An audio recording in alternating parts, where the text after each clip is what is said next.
Quand la défense est positionnée, le jeu peut commencer, avec un frappeur de l'équipe en attaque dans la boîte de frappe tenant la balle. La balle doit être frappée fort avec la paume de la main ou le poing. La balle doit toucher le sol dans la zone de jeu au moins une fois. Le frappeur doit donc frapper la balle à main nue, ainsi l'utilisation de gants ou de tout autre équipement est interdite. Le frappeur doit rester à l'intérieur des lignes de la boîte sans les toucher au moment de la frappe. Après avoir frappé, l'attaquant court vers la première base.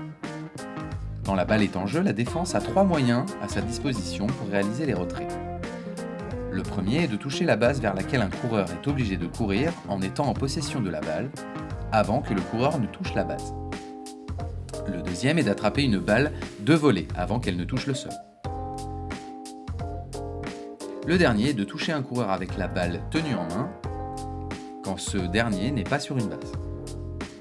Regardons plus attentivement la première base, là où la plupart des jeux défensifs se font. Dans le but d'éviter des collisions, la première base est double de telle manière que le défenseur joue sur la base située dans la zone de jeu, tandis que l'attaquant joue sur celle en dehors du terrain. Quand le coureur a touché la première base, pour rester sauf, il doit rester dans une zone d'1,50 m de long après la base. En plus de pouvoir être retirés par les jeux défensifs, les attaquants ont également d'autres moyens de se faire éliminer. Le plus fréquemment, ce sont par des frappes illégales.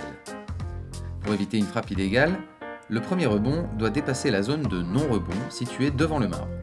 Cette zone est plus courte chez les jeunes. Dans les compétitions officielles, l'arbitre sera seul juge de la légalité d'une frappe.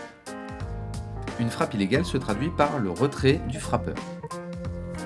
Un autre moyen d'être retiré est de toucher la ligne ou de sortir un pied de la boîte de frappe durant la frappe. Frapper la balle en dehors de la zone de jeu.